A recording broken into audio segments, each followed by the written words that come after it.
What is happening, every people of the world? Hello.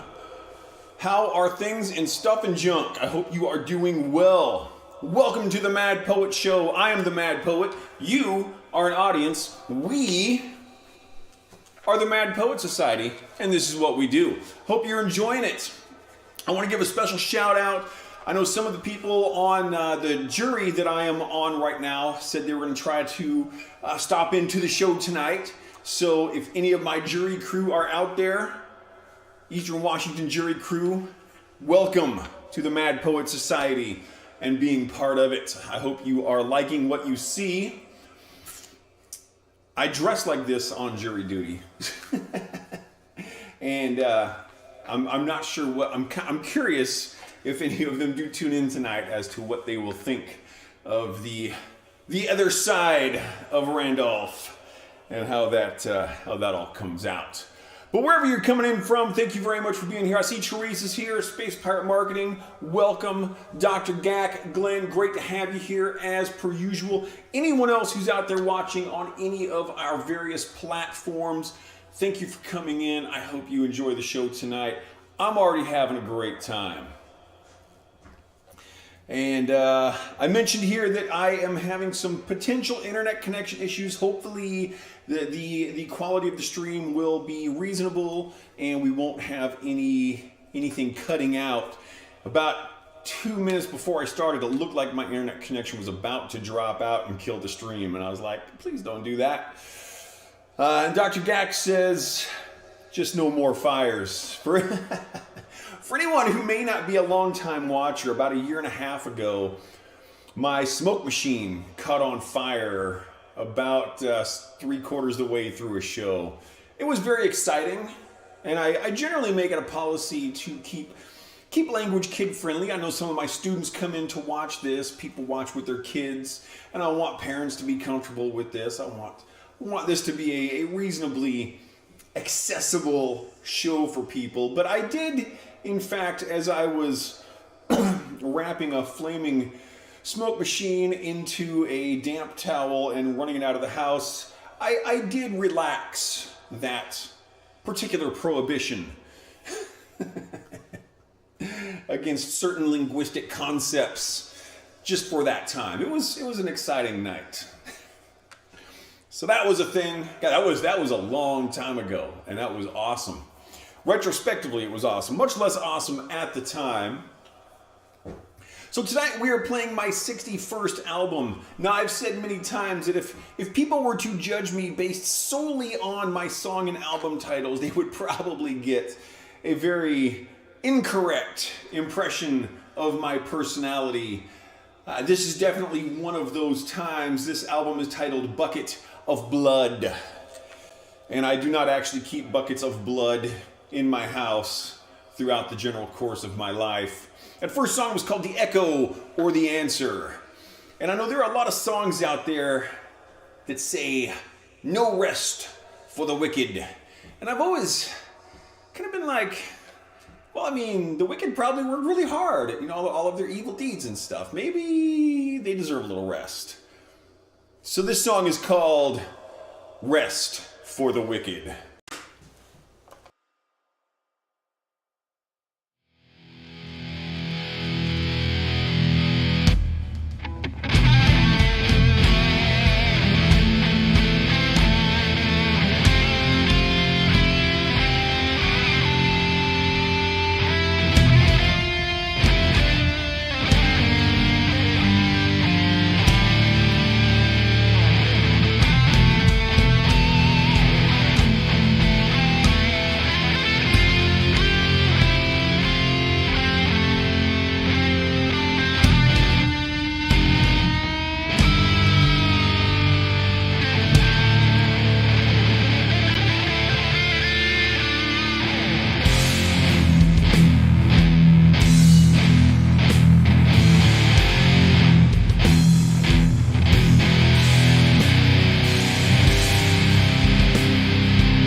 Just a few choice compound words, Glenn says. Yeah, that's exactly what it was. That was, I would call it more of a expletive-laden, fear-fueled run for safety out of my house, hoping that it would not burn down. And luckily, it did not.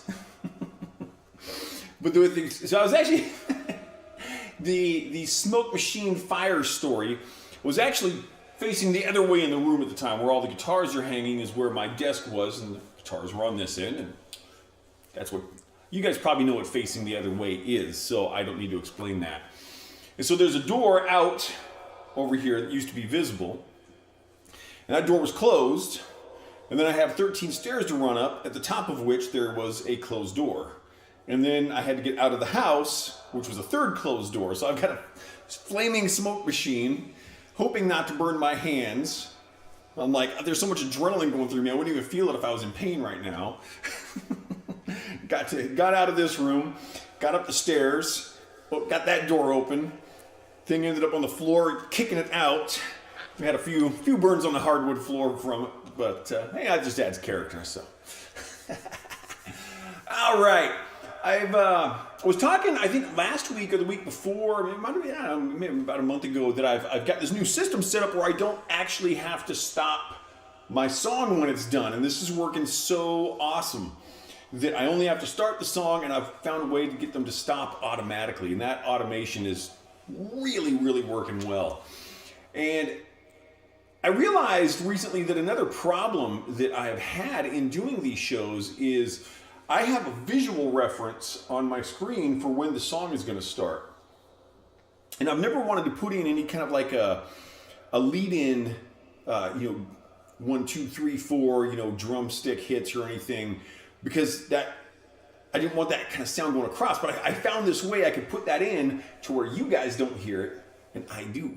And that makes it a lot easier to start my songs. And I have a feeling this next song is particularly going to be made easier by the addition of that count in that I've got.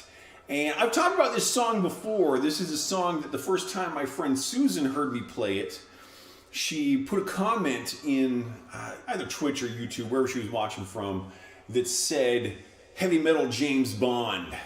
And I said I wasn't sure if she was responding to my physical appearance or the song, the kind of theme of the song.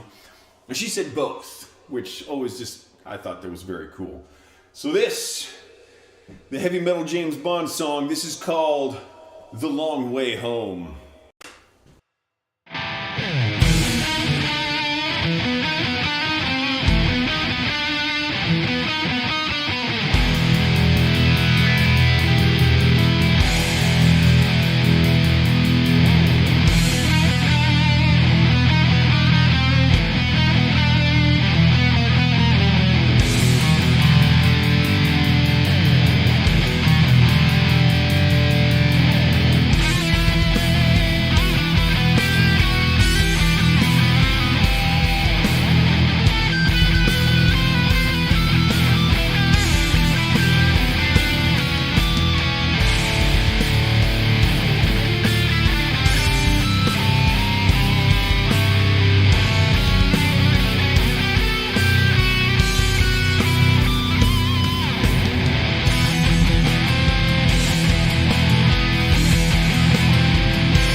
All right, and Glenn has pointed out that my light is going rogue. You know, Glenn, I think that is the first time that someone watching has noticed a rogue light before I do. And I've always said that my lights are going wonky, but I think the new term is rogue.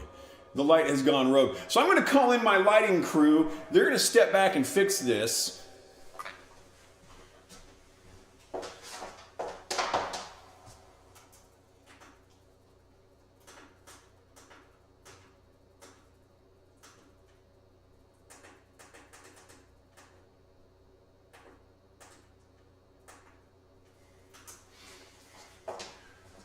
I'm going to try not to trip over my cab here.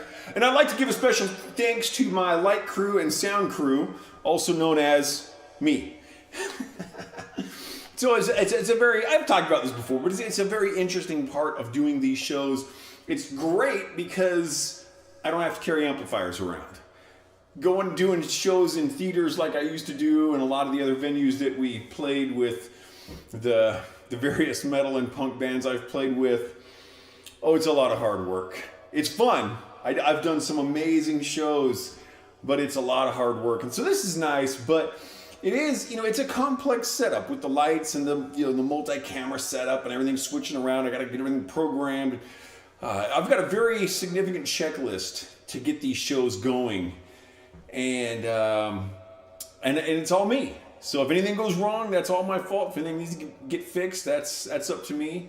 And there have been, flaming smoke machines and internet connections that have shut shows down. So that is always a possibility.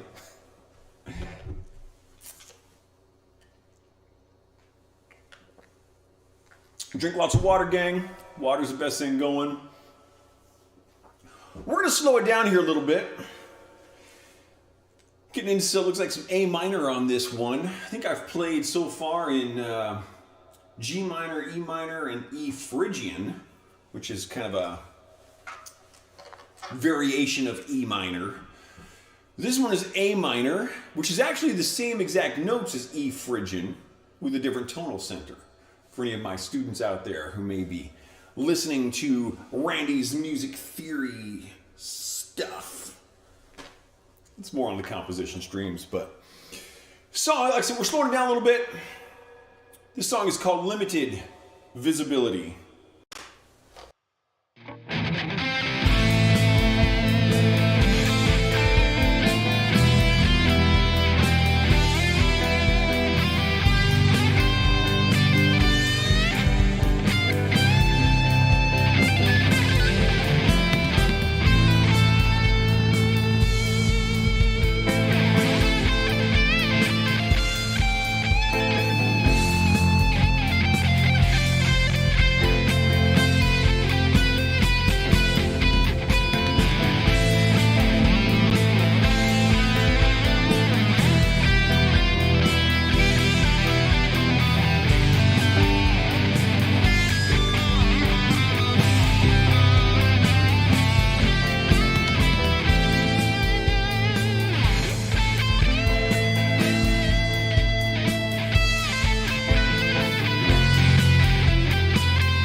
forget what that song was called now. Limited Visibility, that was it.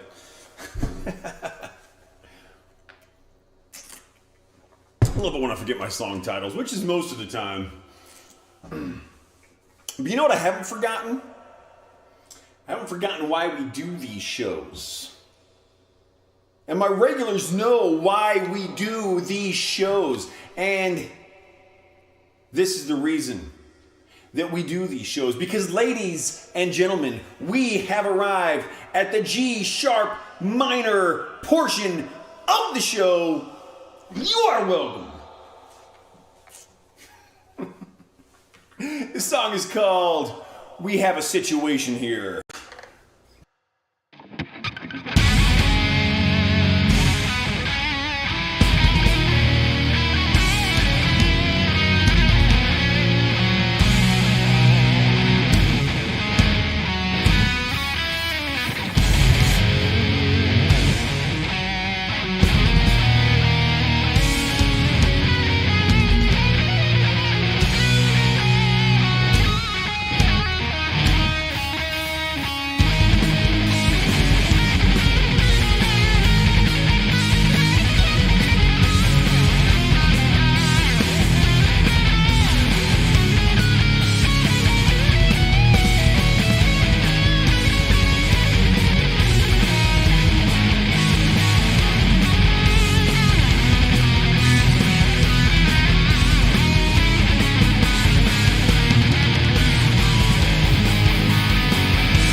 We have something that's a little less common going on today, which is the double G sharp minor show.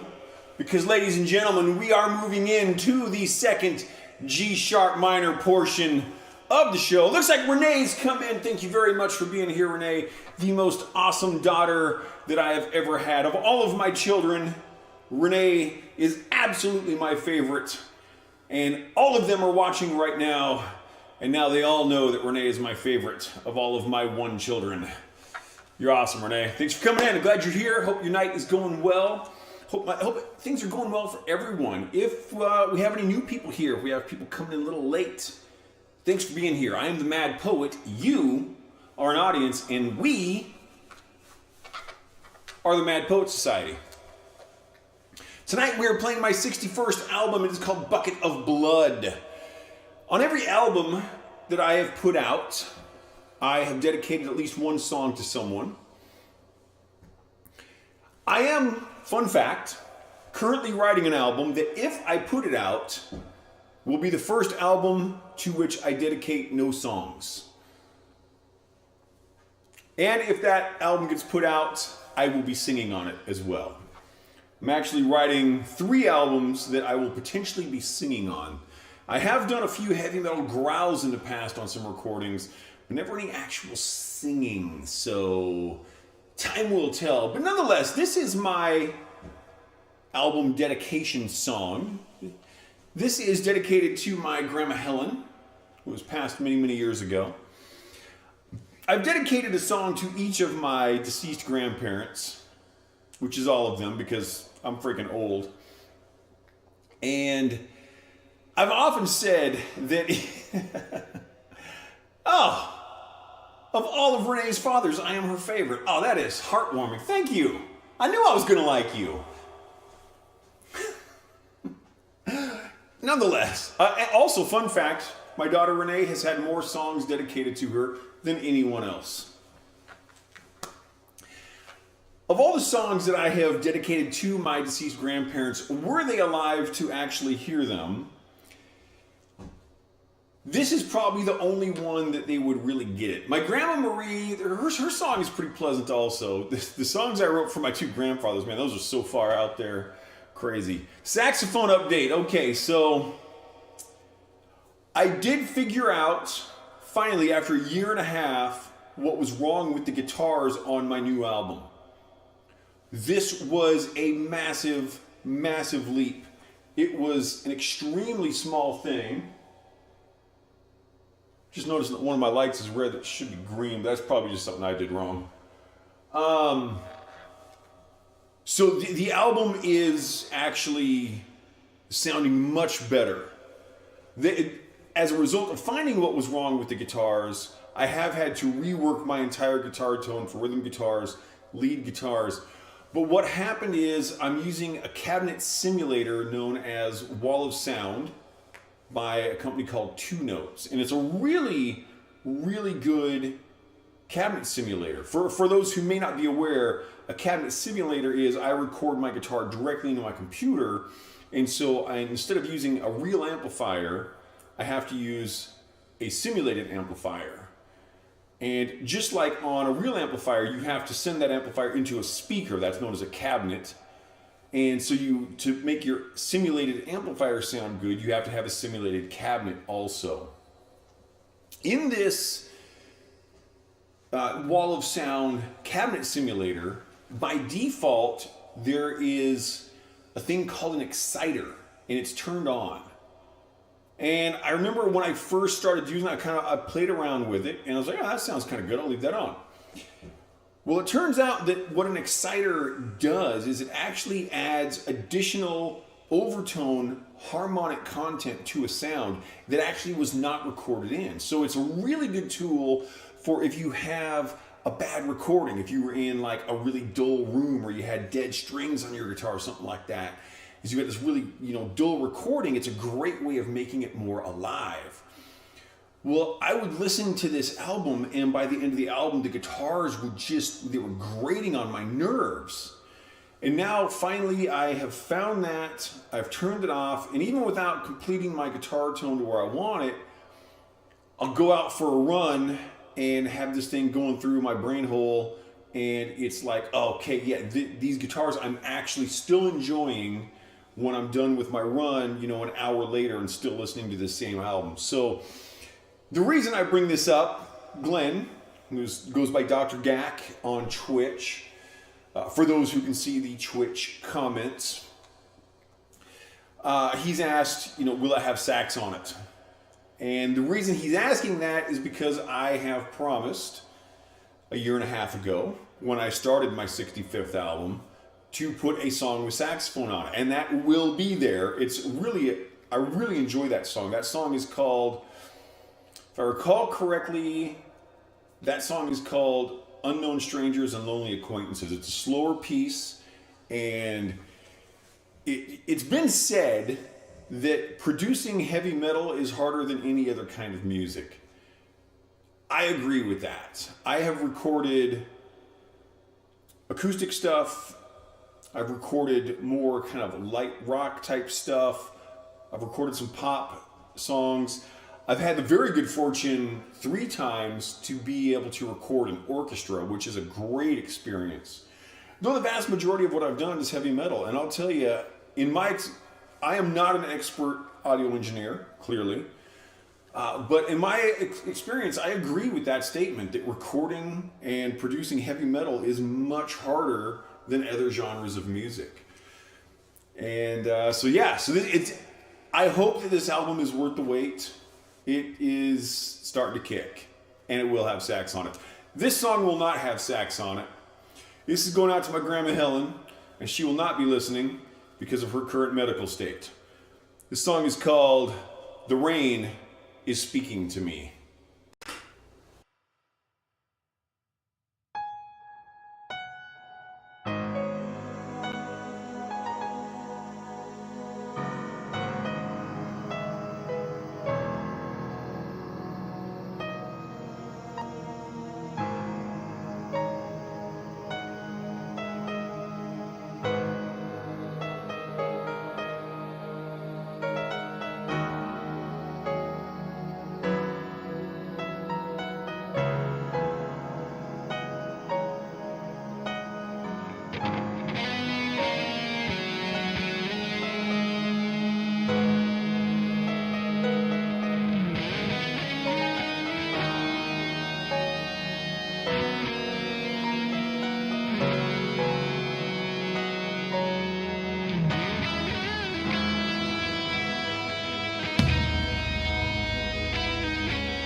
So that's going out to Grandma Helen. I had a very good relationship with all of my grandparents. Well, my grandfather on my mother's side died when I was fairly young. I think I was 9 or 10 when he passed.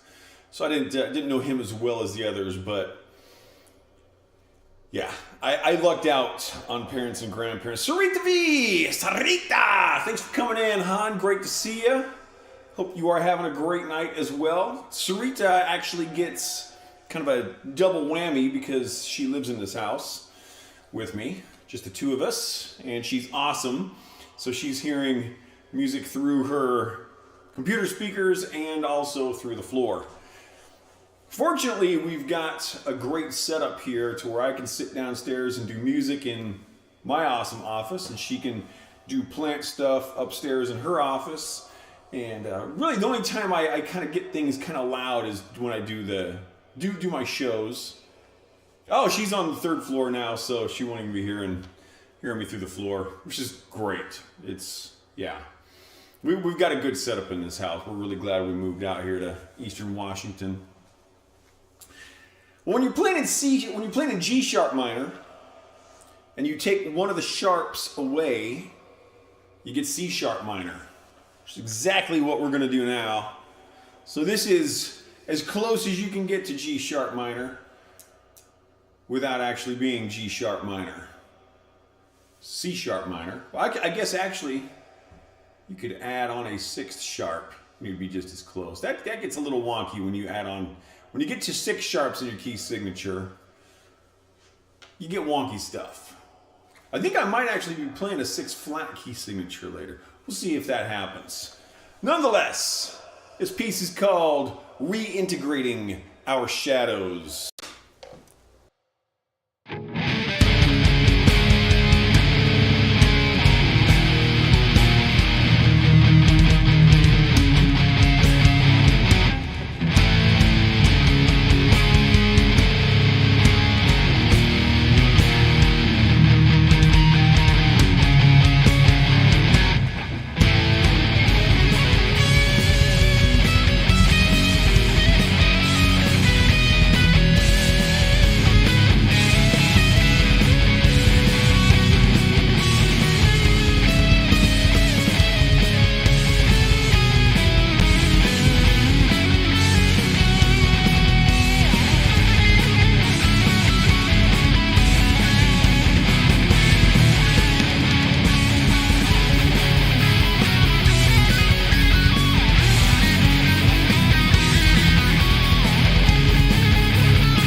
I have not yet quite gotten myself out of the habit of reaching to stop my thing in some way. I'm just gonna check this one light back here. I think I might know what's going on with it. So light crew's coming back in. We'll be right back with you.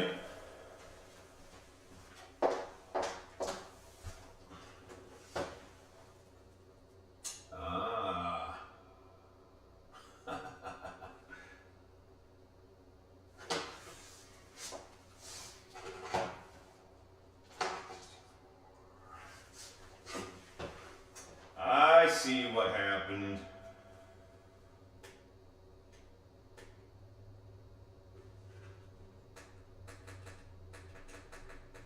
Oh, and I tried to fix it the wrong way. No, not that way.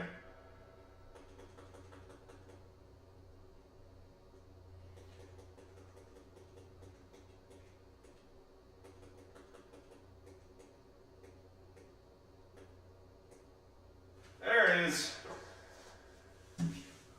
Bonk. Hopefully I've got those lights. Okay, yeah, that looks pretty close. Yeah, it was duplicating a different light. Got it all fixed up now. We're in good shape. Let me make sure everything's back in shape here. All right, we are rolling. Okay. I was talking to someone just earlier today, was asking about kind of improvisational nature of how I do my music, and was explaining that, you know, the majority of what I do in these shows is in fact improvisation. So if I play the same song 2 times in a row, it's going to be, what I do in the guitar solo is going to be different. I have no desire to ever memorize my guitar solos. I just make these up, I forget them, I don't care after that. And what I will do oftentimes is create just a small motif. And we've heard that multiple times over throughout this album. But in this one, there's a very strong motif you can kind of listen for. If you kind of want to get a sense, I'm not sure if that gentleman was able to tune in tonight, but if you want to kind of get a sense of how I do this, you'll be listening. This will happen right at the beginning of the song.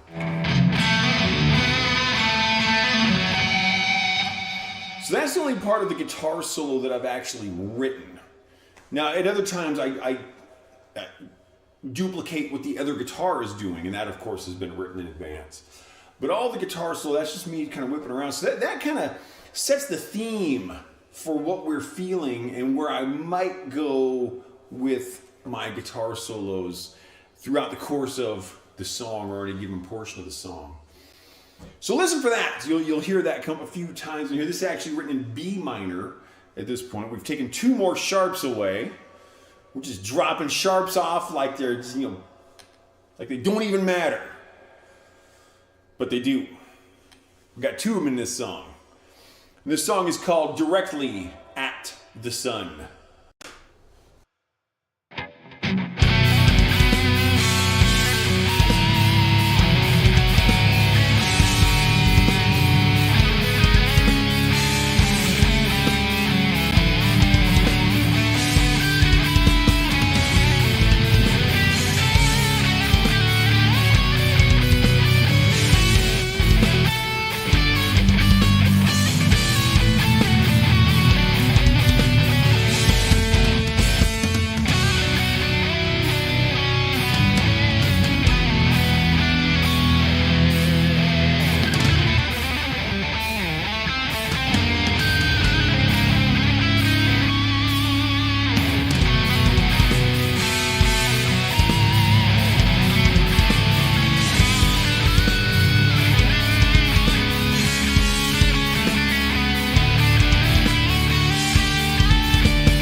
B minor sharp, the key of J. I'm not sure if I can entirely follow that one, Glenn. The funny thing is there is actually a B sharp note. It generally doesn't come up until you get into a little more advanced stages of understanding scales and music theory. And there's also a C flat note. There's an E sharp and an F flat. And so if we were playing the key of B sharp minor, you would actually be playing the exact same notes as you'd play in a C minor, but they would all have different names. And for example, and I don't remember if it comes up on this album or not, but I do have a few songs that I play in E flat minor where the B string of the guitar is technically no longer a B string because it's a C flat string. It's tuned the same, it makes the same note, but we just have to call it something different. And that's part of the game we play.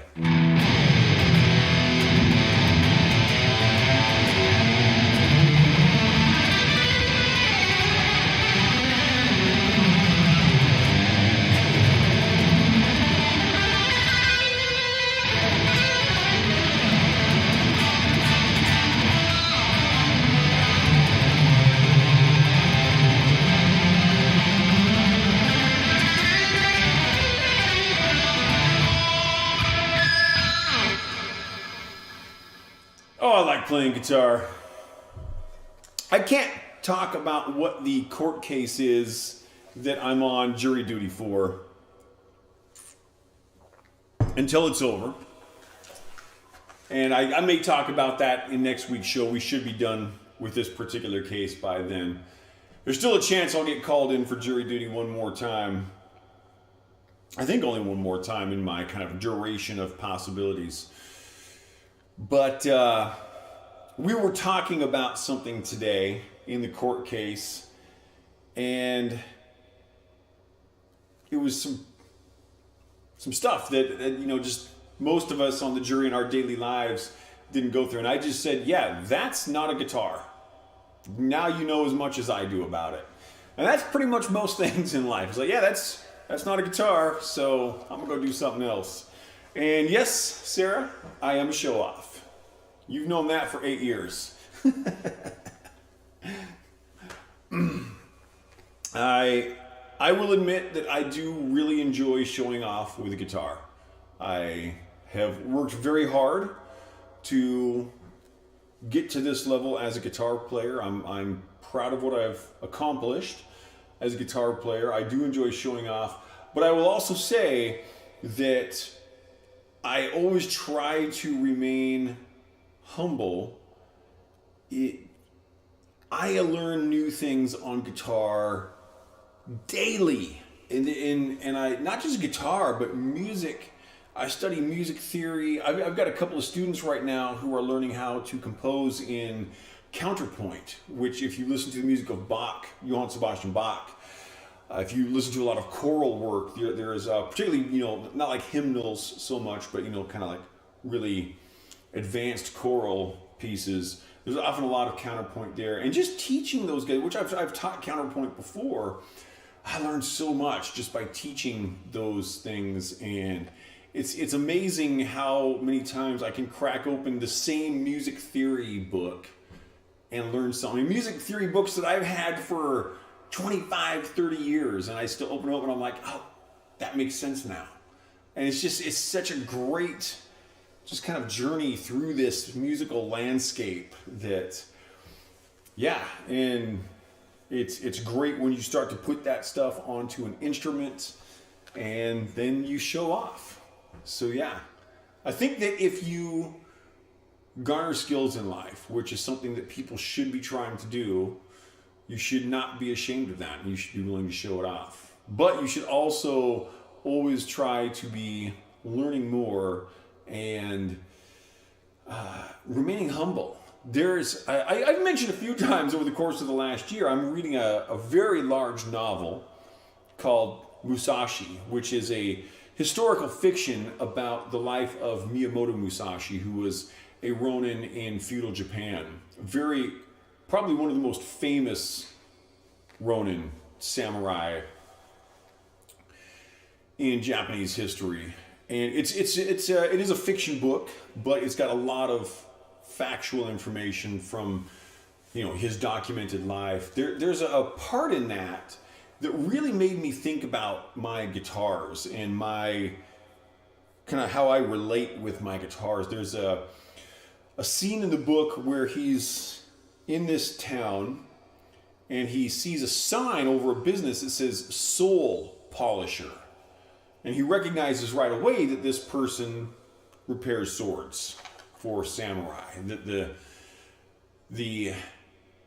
the sword should be a samurai's soul. And I was like, that is just such a great metaphor for what we do in our lives. Your tools that you use, whether that be a computer program or a guitar or a sword or a pipe wrench, whatever that is, that should kind of be part of your soul. Now, I'm one of the most non-religious persons you can ever possibly hope to meet.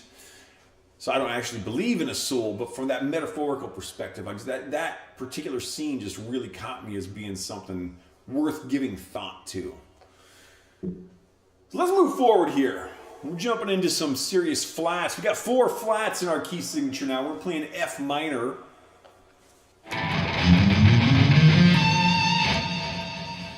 Those notes there.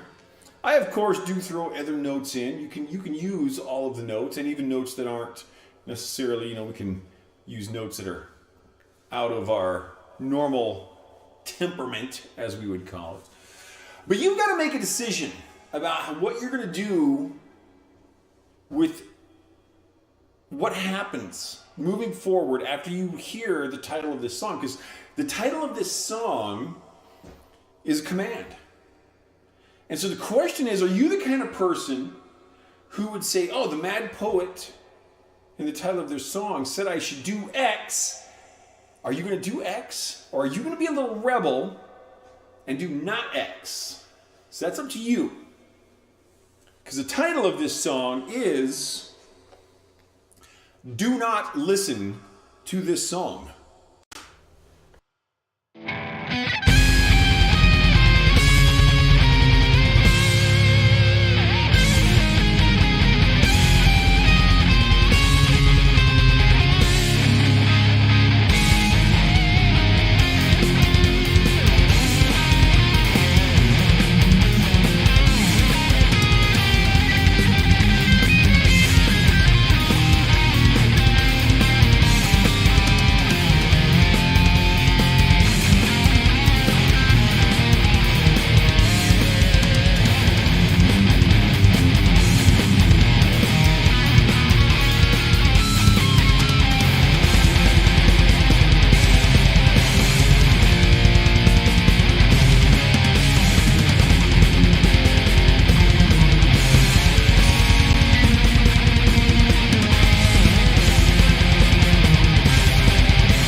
All right, so that actually makes me very happy.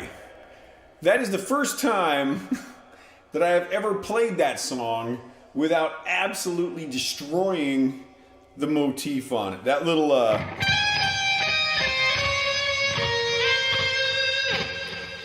it's not a hard riff. Lick, lead, motif, theme, phrase. It's not that hard to play, but I just inevitably got that wrong whenever I played that song. And I'm really glad I finally got that. And here, if I have any students watching tonight, here's how I did it. Last night, I practiced that part about 75 times. And you get better at stuff when you practice. I know it's crazy where I come up with these ideas. We got 2 songs left tonight. For those who may be coming in late, may be unfamiliar with our show, I am the Mad Poet. You are an audience. We are the Mad Poet Society.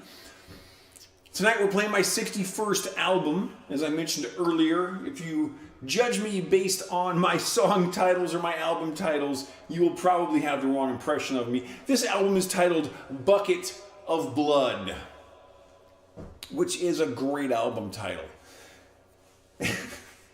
So we got 2 songs left. We're moving in on the last part of the show. I would just like to thank everyone who's out there watching the show, listening to the show, smelling the show, whatever it is you're doing out there. Hope you're having a great time with it. I always have a lot of fun playing these shows, and hopefully people out there also enjoy them. If I've missed anyone in chat or any new followers anywhere, it's not my intent. Thank you very much. I don't see follow information or, like if you subscribe or follow on most of the channels. I really only see that for YouTube and Twitch. I do see the chats for all of the websites except one, which is called Africa TV. I don't see the chat. So if anyone's out there on that particular website, I don't actually see the chat. I do see the chats for the others. So for the chatters out there, thank you very much. For the non-chatters out there, also thank you very much. I just like having people here watching the show, enjoying what's going on. If you do enjoy what I do, go to themadpoet.net as written on this guitar pick, which you can see very clearly through the camera presently.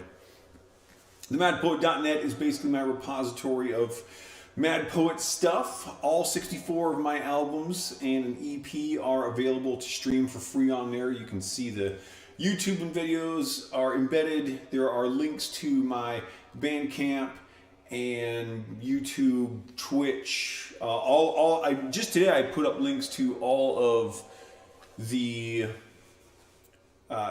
platforms that I stream to. So check that out if you like what you see, hear, and smell. And if you smell me from there, then I definitely need to take a shower after this show. Okay, 2 more songs on the 61st album of mine. This song is called Obsidian Eyes.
All right. We got one song left tonight. Again, thank you very much for being here. I do appreciate people coming in. When I started doing my really rapid fire music releases, I was releasing one album a week, which I did for 11 months. I only missed, I believe, 2 weeks in that. I ended up putting out 49 albums in that 11-month period. And that was my second album through my 50th. And I've put out 14 more since then, which has been at a much slower pace. But in all that time, I did very little collaboration. And in fact, I don't think I did any nature of collaboration until probably around my 29th album or so. And maybe a little earlier than that, 25th album, somewhere around there. I'd have to look it up, but when I decided to do this rapid fire music project, the reason I decided against any kind of collaboration is I didn't want anyone else to ever be at fault for anything that went wrong. If I missed putting out an album out 1 week, it had to be my fault. If something didn't get done, I wanted that to be my fault. I didn't want anyone else to have the capacity to take blame for what went wrong with anything I was doing. This had to be everything my responsibility. And the first thing that I relented on was song titles. My daughter had texted me with, would you ever let someone else name a song? I've got a couple ideas. I'll understand if you don't use these. But they were good. So that was the first thing I would even have like photographers say, hey, I've got this photograph you could use for an album cover. And I was like, nope. I did all my own art, everything had to be me. So that no one else, because the thing is, if a person didn't come through, then my album goes out late. It's like, no, that's got to be my fault. I think it's a good way to do things. And so I did finally relent on that. And my daughter has, I believe, named probably more songs than anyone else. I have used a few people's suggestions on album titles. She's had a few of them. And this was one of her earlier song title ideas. And this is one of those where I'd say, if you only judge me off of my song titles, you'll definitely be wrong. It's a great title though. And I kind of went with, I don't want to say a black metal feel, but a little bit of kind of black metal motivation, influence behind some of the parts I wrote in this. It's a very upbeat piece. And with a title like this, it certainly should be. So for our last song of the night, off of the album Bucket of Blood, this song is called Ascension of the Angel's Carcass.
Again, I'm the Mad Poet. You are an audience. We are the Mad Poet Society.